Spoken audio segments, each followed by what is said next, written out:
सुशील कुमार गदिया जी भी साथ हैं।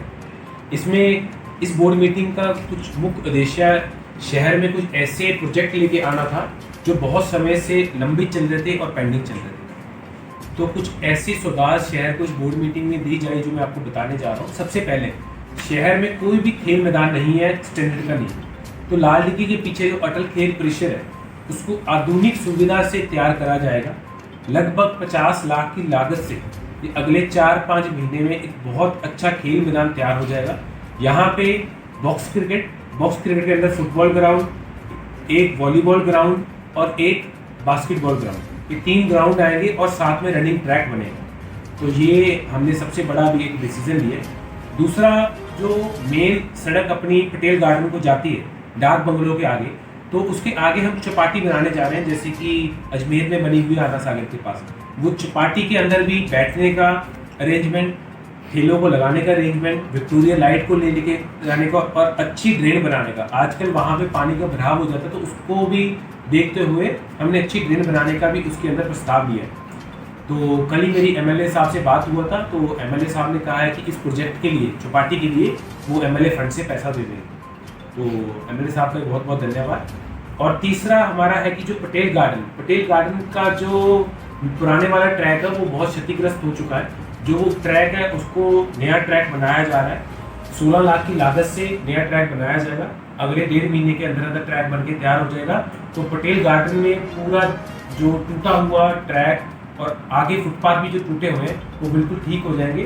तो जो हमारे माता बहनों को और बुजुर्गों को जो आने जाने की जो थोड़ी बहुत दिक्कत आ रही थी पटेल मैदान में, पटेल गार्डन में, वो ठीक हो जाएगी।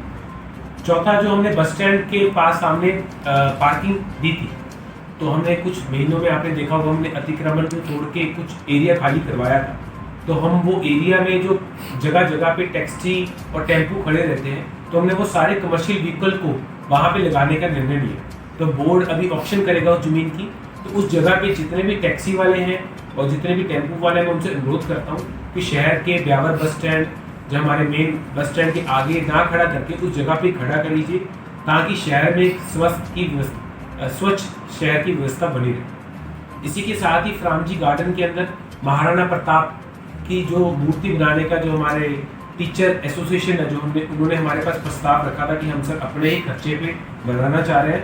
तो बोर्ड ने प्रस्ताव करा है कि उन लोगों को अनुमति दी जा रही है और फ्रामजी गार्डन में एक अच्छी महाराणा प्रताप जी की मूर्ति बन के तैयार हो जाएगी और एक अच्छा स्मारक बन जाएगा। उसी के साथ ही एक बर्ड हाउस, जो कि पटेल गार्डन में जो एक बर्ड हाउस, जो अपने पंछी है, पंछियों के रहने के लिए उनको आशियाना के लिए एक हमने प्रस्ताव दिया है, जो कि लोगों के सहयोग से ही लोगों ने अपने खर्चे पे बनाने के लिए हमें अनुमति देने की बात कही थी। तो बोर्ड ने उनको भी अनुमति दे दी है।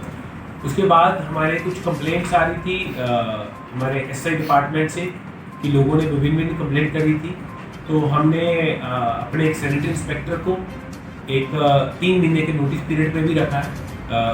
रवि प्रकाश उनका नाम है, कि उनको 3 महीने के नोटिस पीरियड पे रखा है कि अगर उनकी आगे से कोई कंप्लेंट आती है तो उनका उचित डिसीजन जो भी बोर्ड समझेगा लिया जाएगा।